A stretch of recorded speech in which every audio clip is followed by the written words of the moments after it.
날씨가 조금 아침 저녁으로는 시원한 감이 있어서 참 좋은 것 같습니다. 또 코로나가 요즘에 더 심해지고 있는데 성도님들 가운데서도 코로나 때문에 또 모임에 참석하지 못한 분도 계신 것으로 알고 있습니다. 모든 사람에게 한 번씩은 왔다가 가는 어떤 유행병이 되고 있는 것 같습니다. 그러한 가운데서도 성도님들의 건강과 모두를 하나님 아버지께서 지켜주심에 감사를 드립니다. 제가 이제 한 7개월 정도 항암 치료를 받고 12차 3일 전에 끝내고 이제 나왔습니다. 앞으로 종합적인 검사를 한 번 더 이제 이렇게 받게 됩니다. 항암 치료는 이제 안 받는 거죠. 모르겠어요. 또 혹시라도 뭐 그 종양이라도 이제 몸에 있으면 또 제거를 해야 한다고 그래요. 사진을 찍어 보고서 그간의 성도님들의 많은 기도를 통하여서 이렇게 건강하게 잘 치료를 받았습니다.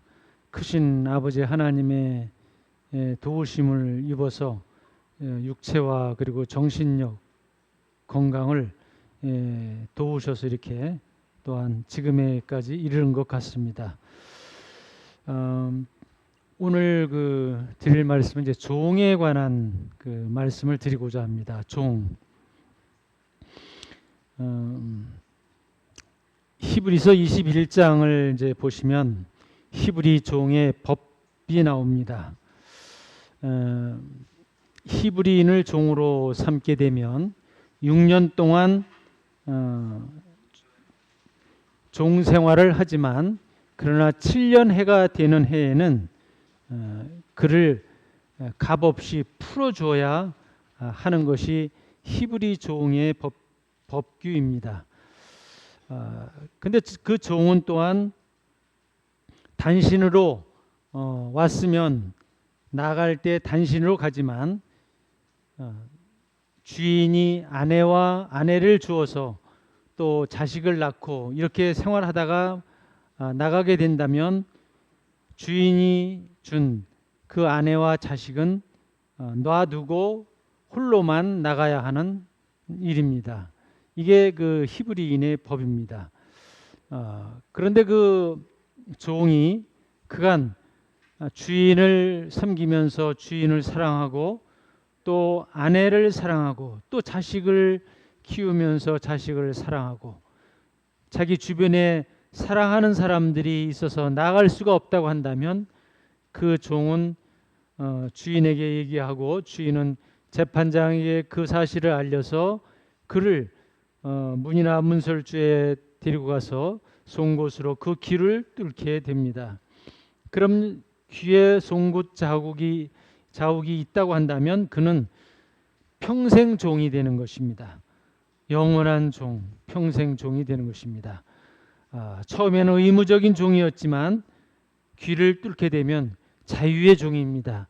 의무의 종과 자유의 종은 너무나 큰 차이가 있어요. 물론 육체적으로도 그런 면이 있겠지만 정신적으로도 자유함이 있습니다. 평안 가운데 기쁨 가운데 종 생활을 한다 할지라도 그것은 평안함이 있습니다.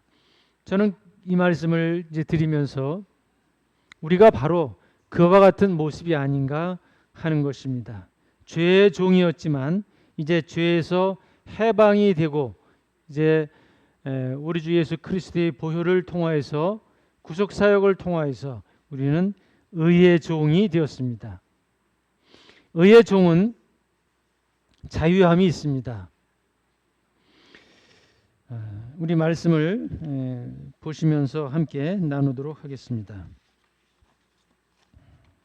요한복음 15장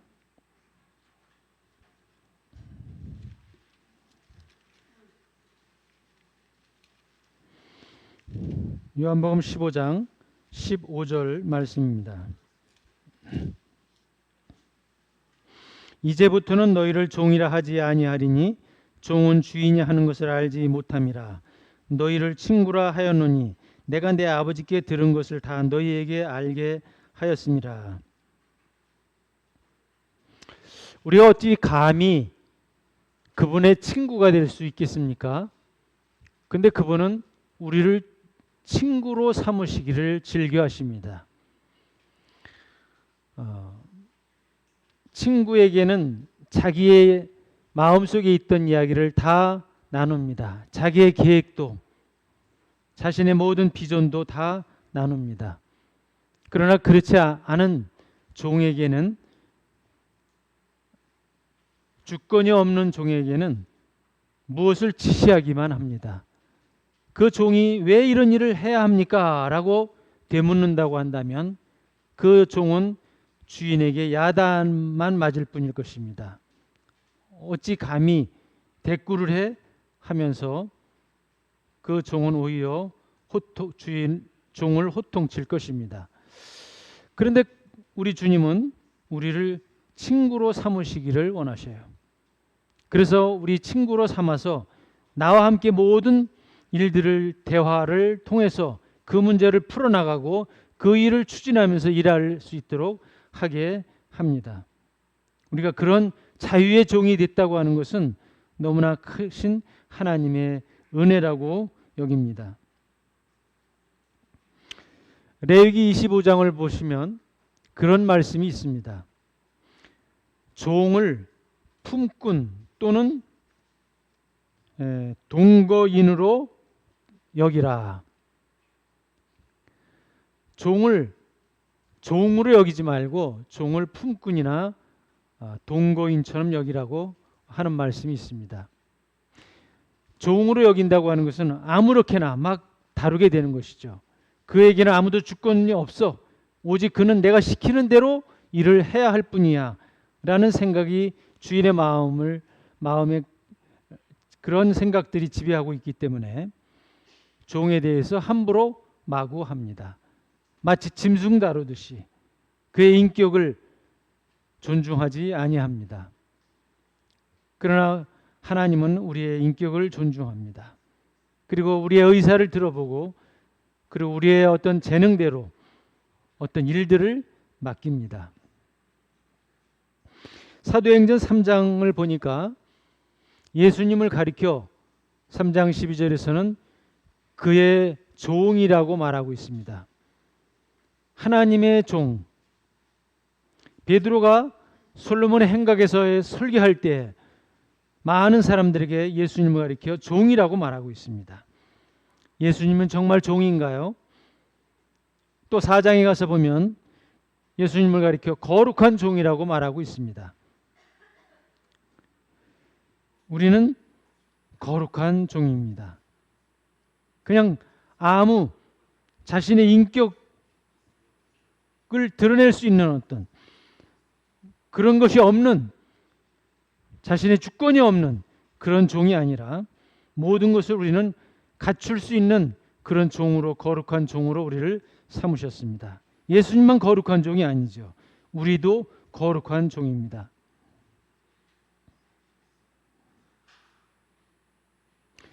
빌립보서 2장 너무나도 잘 아는 말씀입니다. 5절부터 9절 사이에 보면 너희는 이 마음을 품으라. 곧 그리스도의 마음이니 그는 근본 하나님과 동등됨을 취할 것으로 여기지 아니하고 자기를 비워 라고 하는 말씀이 있습니다. 이 비우다라고 하는 것은 헛것이라는 말입니다. 헛것이에요. 자신을 헛것으로 그렇게 이 땅에 오셨습니다. 하나님과 동등된 분이 어떻게 자신을 비울 수가 있을 거예요? 이 비우는 건 자신의 주권을 다 내려놓는다는 겁니다. 자신의 힘, 자신의 능력, 자신의 영광, 모든 영화로움을 다 내려놨다는 것입니다. 저는 이 말씀을 묵상하면서 어떻게 그런 것들을 다 내려놓을 수가 있을까? 어떻게 십자가에서 모진 그런 고통을 다 감당하시면서도 그 자신의 능력을 나타내지 않으셨을까? 구속의 사역이 너무나 큰 비중을 가지고 있기 때문에 그러하다라고 하는 생각을 해보았습니다. 우리를 구원하시는 이 구속 사업이 얼마나 소중했으면, 얼마나 그 구속 사역이 큰 사업이었으면 그 사업을 위해서, 그 사역을 위해서 자신의 모든 주권을 다 내려놓으셨을까? 그게 참다운 종이고 그것이 거룩한 종입니다. 우리는 거룩한 종이라고 여김을 받지만 정말 내 생활은 그러면 거룩한 종의 삶을 살아가고 있는가 하는 것이죠. 나의 영광을 위해서, 나의 어떤 주권을 위해서, 내 자존심을 위해서 그렇게 그걸 세우려고 하는 종은 아닌지요. 종은 자신의 모든 주권을 내려놓는 것이죠. 주님이 정말 그렇게 하셨나요? 주님은 그렇게 하셨습니다. 그래서 어떤 일을 할 때 꼭 하나님께 물었어요. 하나님, 이런 일을 하려고 하는데 어떻게 해야 합니까? 꼭 물어서 일을 하셨어요. 예수님께서 친히 말씀하셨고 성경의 모든 그와 같은 내용들이 기록이 잘 되어 있습니다. 특히나 요한복음 14장부터 17장 사이에 보면 주님이 어떻게 하셨는가, 어떻게 하나님 앞에 기도했는가 내용들이 잘 기록이 되어 있습니다. 그분은 자기가 할 일에 대해서 하나님 앞에 묻고 일을 했습니다. 저는 저를 돌아볼 때 묻지 않은 일이 너무나 많이 있다는 생각을 합니다. 그리고 내 경험, 내 생각대로 일 처리하는 경우들이 번번이 있습니다. 작은 일이라도 하나님 앞에 물어야 되는 것이죠. 그게 종이에요. 왜? 예수님은 그렇게 하셨으니까. 예수님도 그렇게 하셨는데 하물며 나 같은 자가 그렇게 하지 아니하면 될까요? 그리고서야 어찌 거룩한 종이라고 할 수 있을까요? 그리고서야 어찌 하나님의 종이라고 할 수 있을까요?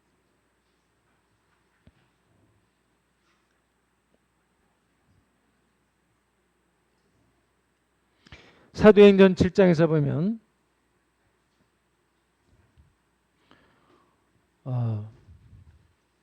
이스라엘을 종으로 삼는 나라를 내가 징벌한다, 내가 심판하겠다라고 하는 말씀이 있습니다.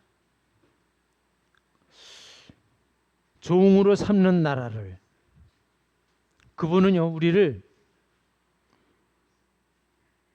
자신의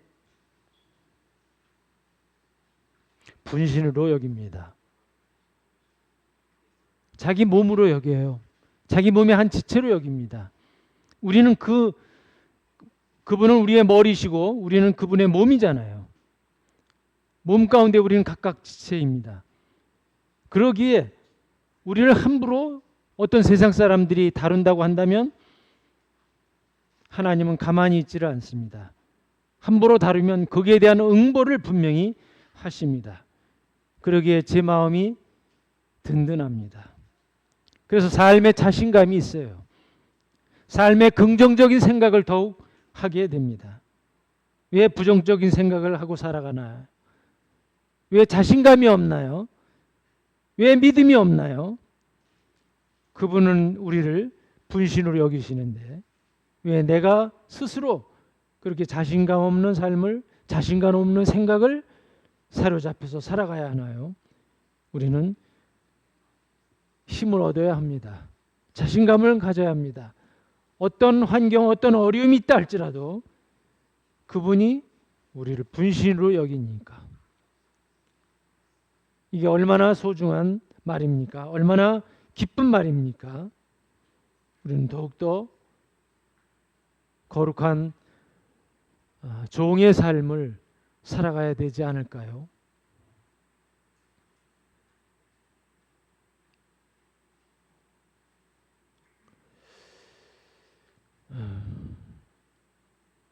재정에 대한 말씀을 조금 드리고자 합니다. 왜 종에 대한 얘기를 하다가 생뚱맞게 재정에 대한 얘기를 하는가 할 수 있어요. 성경에 믿음과 구원이라는 단어가 정말 이게 소중한 단어들이잖아요. 그런데 이 단어가 믿음은 215번 나오고 구원은 218번이 나옵니다. 200번 이상 나온다는 것은 굉장히 큰 영향을 가지고 있는 소중한 단어들이잖아요. 그런데 재정에 대한 얘기는요, 2042번인가 2000번이 넘어요. 그렇게 많이 나와요. 재정에 대한, 이 물질에 대한 얘기가. 그리고 비유가 38가지 비유가 나오는데 그 중에 38가지 가운데 16가지가 재정에 대한, 이 금전에 대한 비유가 나옵니다. 과연 이 재정, 이 돈이라고 하는, 이 재물이라고 하는 것이 얼마나 큰 비중을 우리 삶에 살아가고 있으면서 차지하고 있을까? 많은 비중을 차지하고 있기 때문에 성경에서는 우리를 익히 아시는 주님은 그거에 대한 이야기를 하고 계시는 거예요. 그만큼 많은 비중을 차지하고 있다는 거죠. 그런데 실제적으로 그렇지 않을까요? 얼마만큼 이 큰 비중이 차지하고 있냐면 하나님을 섬기느냐, 재물을 섬기느냐. 하나님이 아니면 재물이에요. 너희 보물이 있는 곳에 내 마음도 있다라는 말씀이 있죠. 보물이 있는 곳에 내 마음도 있다. 우리 마음은 어디에 가 있나요? 보물에 가 있지는 않는가요? 보물에 가 있다면 우리 마음도 그 보물에 가 있는 것입니다. 하나님에게 있는 게 아니에요.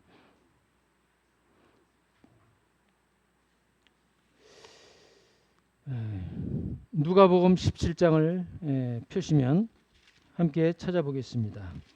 누가복음 17장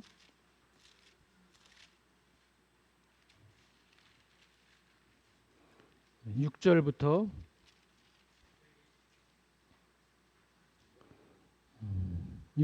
10절 어느 형제님이 좀 읽어주시겠습니까? 6절부터 10절이요. 주께서 이르시되 너희에게 겨자씨 하나일 만한 믿음이 있었더라면 이 뽕나무더러 뿌리가 뽑혀 바다에 심기어라 하였을 것이요 그것이 너희에게 순종하였으리라. 너희 중 누구에게 밭을 갈거나 양을 치거나 하는 종이 있어 밭에서 돌아오면 그더러 곧 와 앉아서 먹으라 할 자가 있느냐?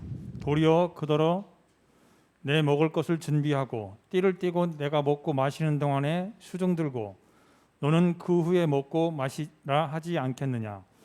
명한 대로 하였다고 종에게 감사하겠느냐? 이와 같이 너희도 명령받은 것을 다 행한 후에 이르기를 우리는 무익한 종이라 우리가 하여야 할 일을 한 것뿐이라 할지니라. 예, 감사합니다. 송중규 형제님은 목소리를 언제나 들어봐도 참 좋은 목소리를 가지고 계셔요. 자, 이곳에 겨자씨 하나일 만한 믿음.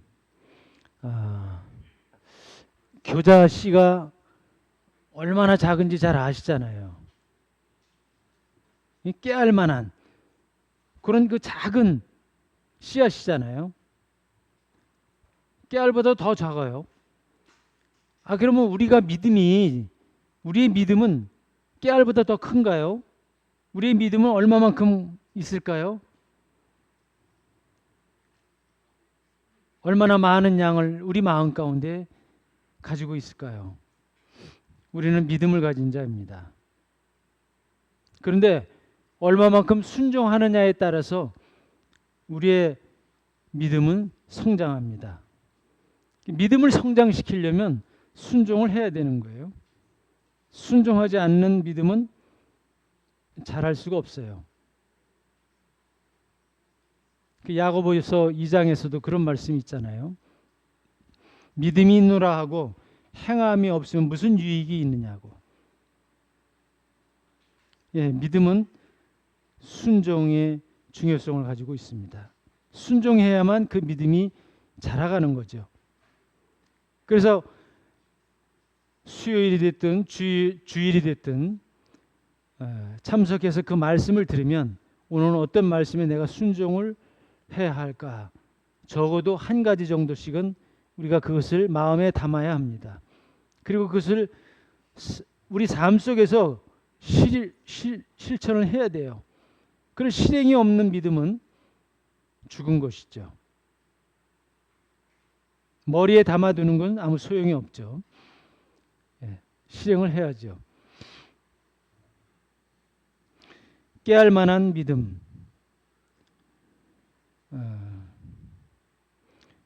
여기 10절의 말씀에 이와 같이 너희도 명령 받은 것을 다 행한 후에 이르기를 우리는 무익한 종이라 우리가 해야 할 일을 한 것뿐이라. 종은 그런 것 같아요. 해야 할 일을 한 것뿐이에요.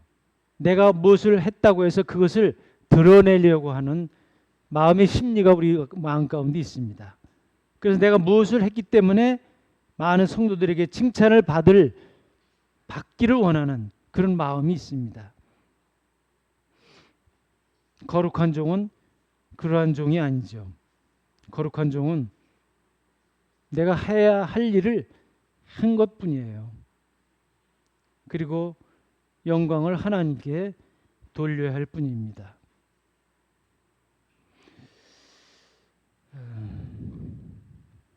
그간에 내 자신을 돌아봐도 에베소 6장에 보면 12절에 혈과 육과의 싸움이 많이 있었지 않았나 생각됩니다. 왜냐하면 내 생각대로 나의 자존심을 누군가가 건드리면 입에서 어떻게 나와요? 안 좋은 말이 튀어나오잖아요. 그리고 기분이 상하잖아요. 내 자세가 종의 자세가 되어 있지 않기 때문에 그런 거죠. 이 종의 자세를 갖추고 있다고 한다면 그것을 큰 상처를 받지를 않습니다.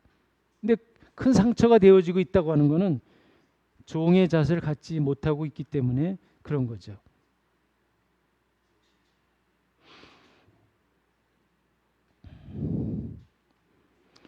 마가복음 10장을 보시면 17절 25절 사이에 보면 한 부자가 있었습니다.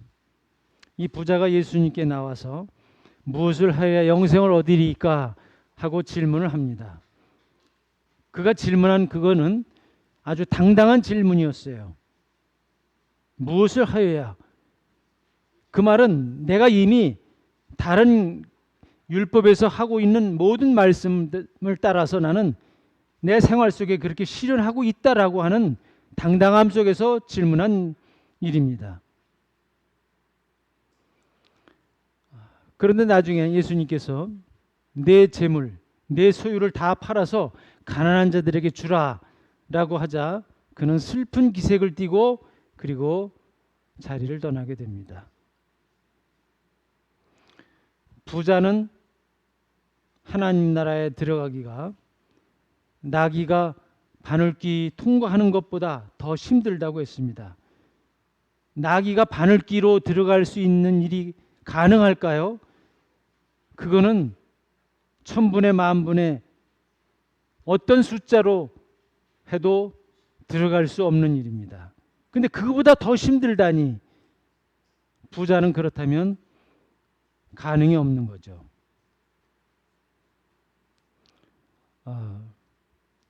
우리 마음이 부유하게 되면 그만큼 천국과는 거리가 멀어지는 행동을 하고 있다는 것입니다. 이건 그 부자에 대한 얘기만 하려고 하는 것이 아니에요. 믿지 않는 마음이 부한 사람들만 두고서 하는 얘기가 아니라 성도들에게도 하는 얘기죠. 마음이 부하면 천국과 관계없는 그런 생활이 되어버리고 만다는 것이죠. 우리는 모든 마음을 내려놔야 합니다. 빌립보서 2장에서 예수님께서 자신을 비운 것처럼 우리 마음을 사실상 다 내려놔야 합니다. 내가 가지고 있는 모든 어떤 것도 내 것이 아닙니다. 내 것이 아니에요. 내가 가지고 있는 모든 것이, 내 자산이, 내 자녀가, 내 어떤 소유물이 다 내 것입니까? 내 것이 아니에요. 주님의 것이에요. 주님의 것을 우리는 관리하고 있을 뿐입니다. 우리 마태복음 25장을 함께 보시겠습니다.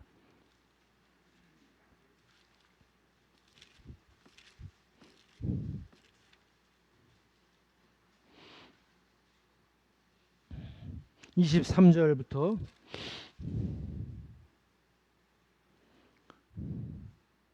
27절까지만 원영재님이 또 읽어주시기 바랍니다.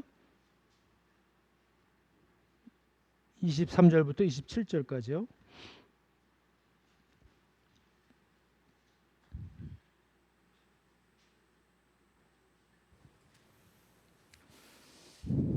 그 주인이 이르되 잘하였도다. 착하고 충성된 종아, 네가 적은 일에 충성하였음에 내가 많은 것을 내게 맡기리니 내 주인의 즐거움에 참여할지어다 하고, 한 달란트 받았던 자는 와서 이르되 주인이여, 당신은 굳은 사람이라 심지 않은 데서 거두고 해치지 않은 데서 모으는 줄을 내가 알았으므로 두려워하여 나가서 당신의 달란트를 땅에 감추었나이다.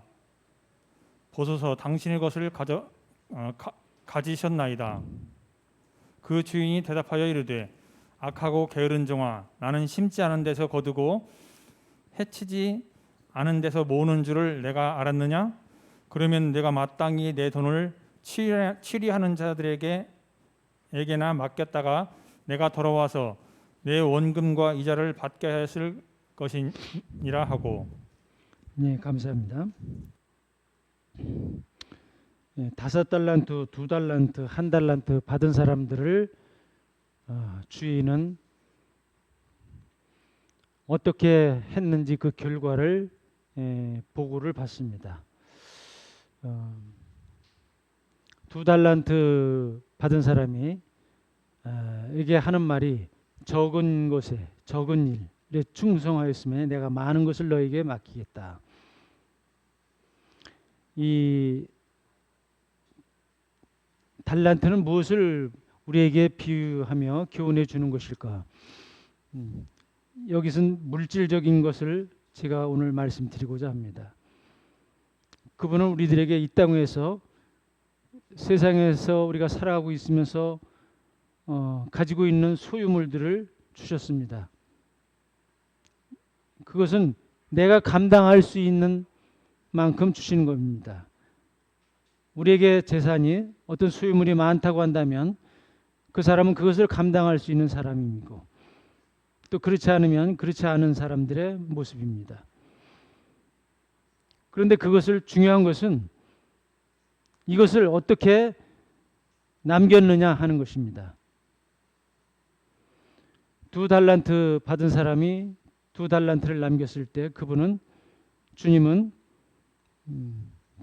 잘했다고 칭찬합니다. 그런데 1달란트 받은 사람에게 이제 그의 차례였습니다. 그 1달란트 받은 사람은 주인을 엄한 사람으로 보고 있었습니다. 이 엄하다라고 하는 것은 굳은 사람을 말해주고 있는 거예요. 하나님은 굳은 사람이야. 그래서 그는 이 주인을 잘못 알고 있었기 때문에 어떤 행동을 했나요? 여기 말씀에 보다시피 당신은 굳은 사람이라 심지 않은 데서 거두고 해치지 않은 데서 모으는 줄을 내가 알았으므로. 심지 않은 데서 하나님이 거두십니까? 심는 데서 거두게 하시는 거예요. 이게 곡식을, 씨앗을 뿌리는 사람들의 원리잖아요. 심지 않은 데서 어떻게 나와요? 심어야 나오는 거죠. 뿌리지 않는데 어떻게 수확을 우리가 생각할 수가 있겠습니까? 뿌려야 되는 거죠. 또 해치지 않은 데서, 이 해치지 않는다는 말은 움켜쥐고 있는 의미입니다. 움켜쥐고 있다는 얘기예요. 이 한 달란트 받은 사람은 이것이 잘못되는 것을 원치 않아요. 그래서 그냥 움켜만 쥐고 있는 거예요. 이 한 달란트 받은 사람에 대해서 세 가지의 표현으로서 책망을 했습니다. 악한 종, 게으른 종, 무익한 종, 세 가지의 표현을 했어요. 그는 정말 무익한 종이요, 게으른 종이요, 악한 종입니다. 여기 주인은 그에게 말했어요.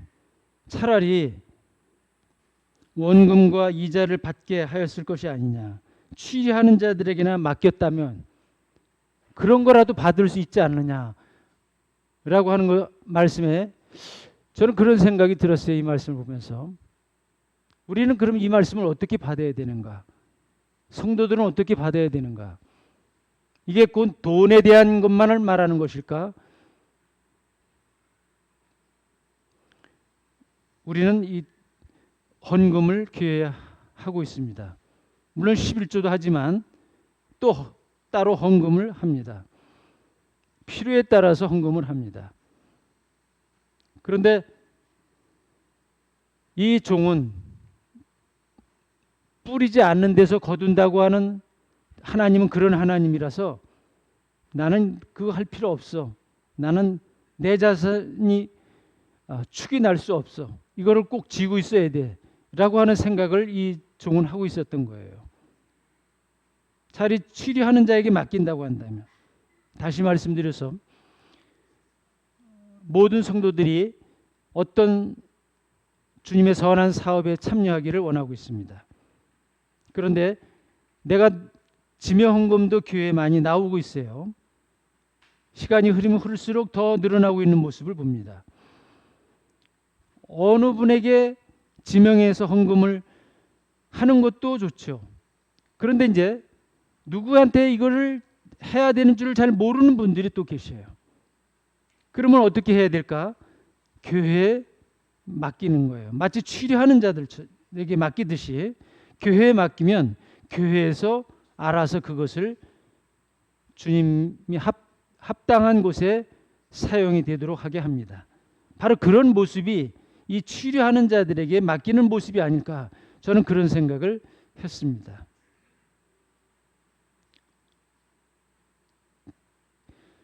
이 재물을 움켜쥐고 있는 것이 정말 이 한 달란트 받은 자에게 책망을 받은 그 책망이 나에게 돌아온다는 생각을 해볼 때 돌아보지 아니할 수 없습니다. 정말 내가 이런 한 달란트 받은 사람의 모습은 아닌지를 다시 한번 또 살펴보고, 그리고 이런 생각을 우리는 내려놓아야만 합니다. 그분은 내가 심어야 거기서 수확을 거두시는 분이에요. 내가 움켜쥐고 있는 것이 아니라.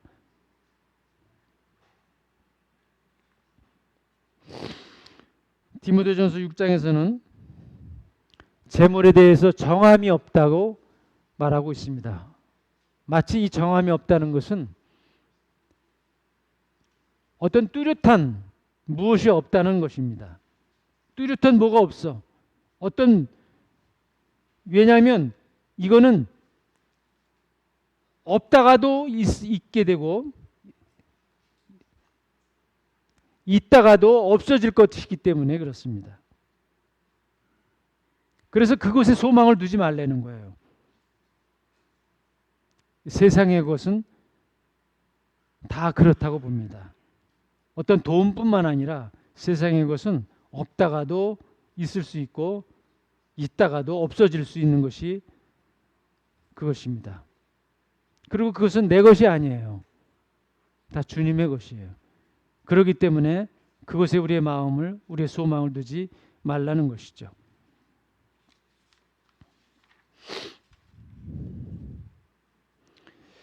누누이 형제님들을 통하여서 열왕기상 17장에서 나와 있는 엘리야의 경우를 우리가 종종 듣고 있습니다. 엘리야는 아합의 낯을 피하여 이제 한 시냇가에 주님의 인도함을 받고 숨게 됩니다. 그리고 그 시냇물을 마시면서 아무도 공급해 줄 수 없는 깊은 곳에 숨어서 있습니다. 그곳에는 아무 양식도 없습니다. 먹을 것이 없어요. 그런데 하나님은 그곳에 가 있으라는 거예요. 그곳에 피신하고 있으라는 거예요. 하나님 말씀대로 엘리야는 순종을 합니다. 그 환경이 내 눈에는 아무것도 희망이 없는, 가능성이 없는 그런 곳인데 하나님은 엘리야에게 그것을 지시해 주었어요. 세상 일은 그런 것 같아요. 내가 볼 때는 아무 가능성이 없어. 그거는 희망이 없어. 라고 하는 생각이 들지만 하나님은 하나님의 지시를 받는다고 한다면, 순종을 한다고 한다면 그 속에서 하나님께서 역사하십니다.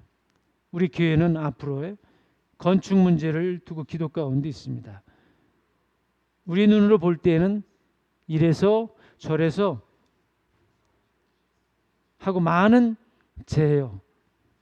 물론 계획을 하지 말라는 것이 아니에요. 계획을 다 하는 것이 좋습니다. 그런데 그런 것들이 내 생각대로 하는 것이 아니라 주님이 주시는 믿음을 가지고서 계획을 세우는 거예요. 내 생각을 가지고 세상적인 방법, 세상적인 어떤 그 상태 이런 것을만 보고서 하는 것이 아닙니다. 교회에 어떤 헌금을 많으면 건축하고 적으면 건축을 못하고 그게 아니죠. 주님의 이 교회의 필요성을 느낀다고 한다면 하는 겁니다. 그리고 주님이 채워주셔요. 그리 시냇가에 가 있으라 하면 엘리야는 가 있는 거예요. 내 상황으로 내가 볼 때는 그것이 아무 희망이 없는 것이지만 하는 겁니다. 엘리야는 까마귀를 통하여서 먹을 것을 주게 하십니다. 아주 상상을 초월한 일이었어요. 어떻게 까마귀를 통하여서 먹을 것을 줍니까? 부정한 그 새를 통하여서 어떻게 먹을 것을 공급해 주시나요? 어느 말씀에 보니까 세상에 악인은 돈을 모으는데 그 돈을 의인에게 주신다고 그랬어요. 악인이 돈을 많이 모으지만 결국은 그것을 의인에게 돌려주신대요. 마치 까마귀가 물어다 주듯이 그런 방향으로 하나님은 다 하실 수 있는 분이시라는 거죠.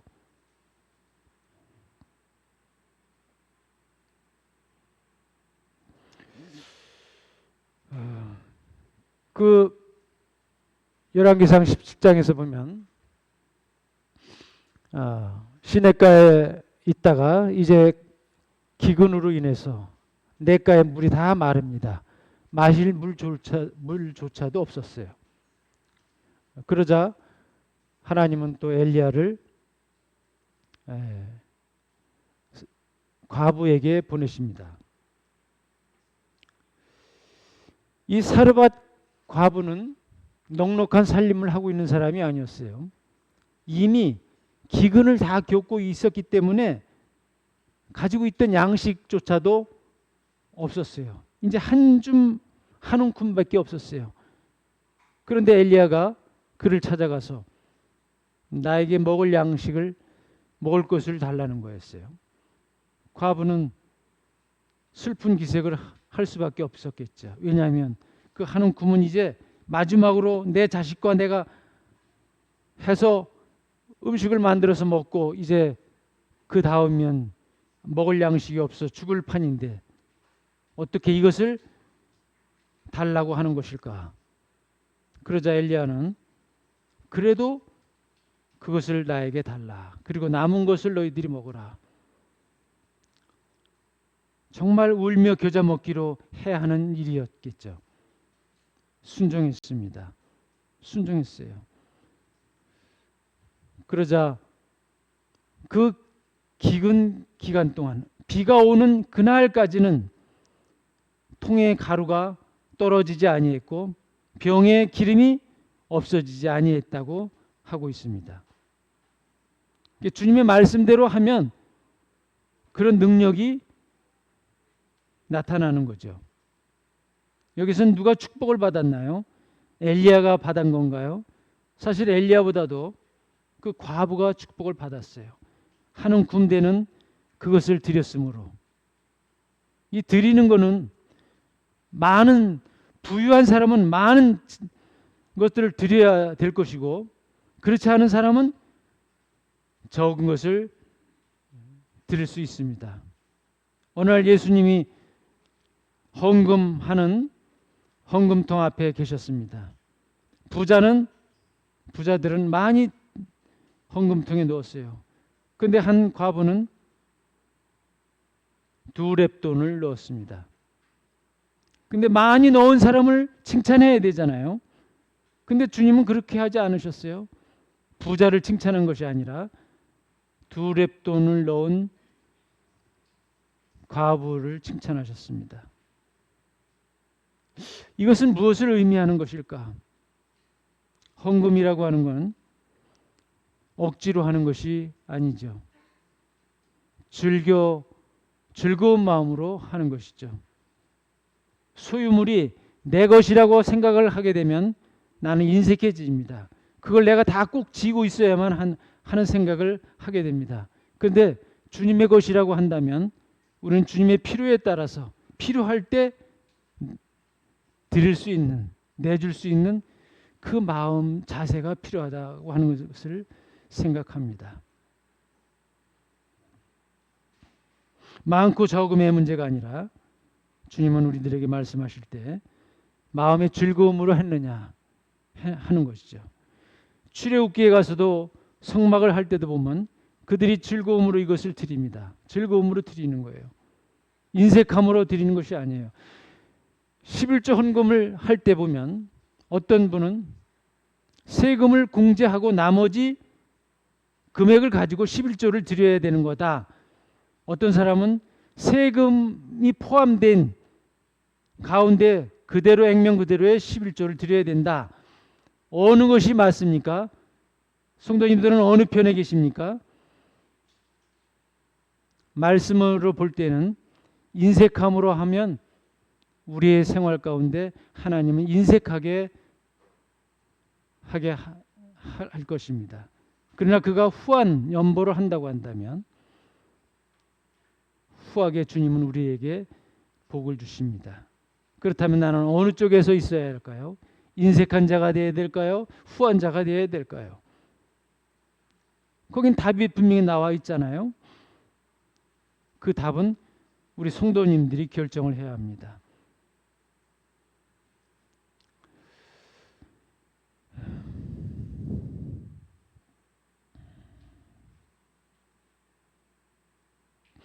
우리의 보물을 하늘에 쌓아 두시기를 원합니다. 누가복음 16장에서 보면 9절로 13절에 불의의 재물로 친구를 사기라. 불의의 재물로 친구를 사기라.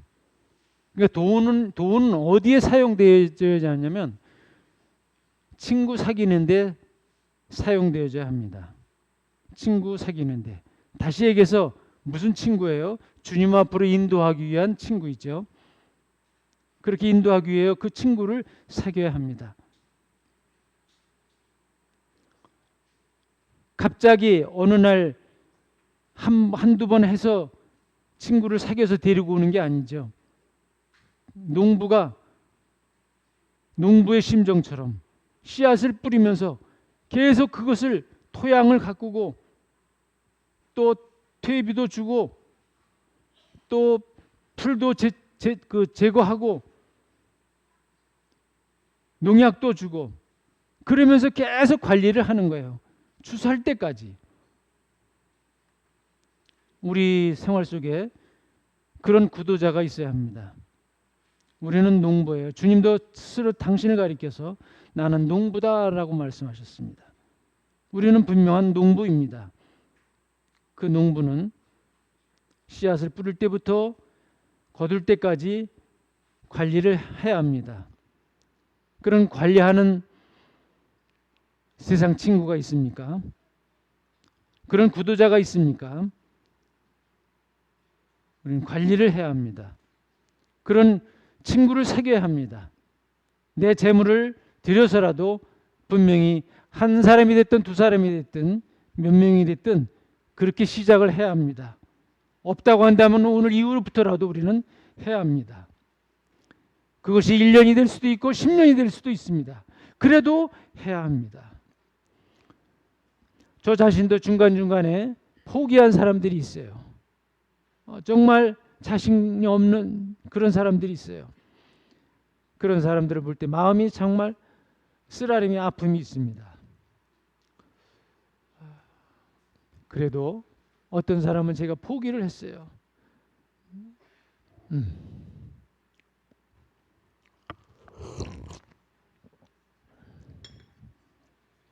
근데 세상을 떠나더라고요. 다시 할 수 없는 고인이 되어버리더라고요. 우리는 물질로서 불의 재물로 친구를 사귈 수 있어야 합니다.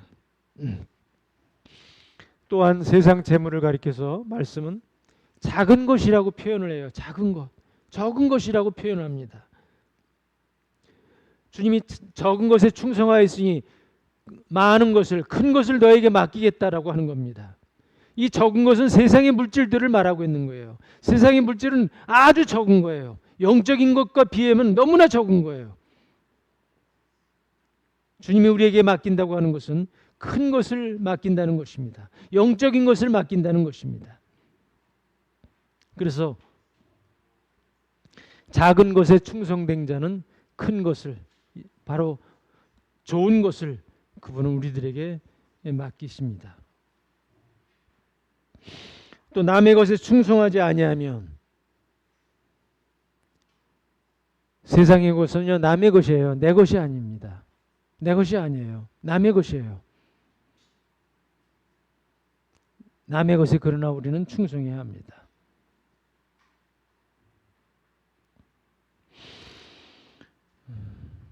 삭개오의 변화를 누가복음 19장에서 볼 수 있습니다.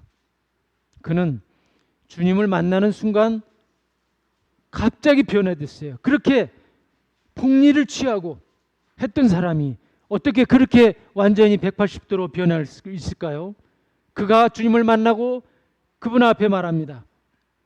내 재산 절반을 잘라서 가난한 사람들에게 주겠다고. 이것이 그리스도를 만난 사람의 변화된 모습의 한 모습입니다. 정말 우리는 변화되어야 합니다. 변화되어야 돼요.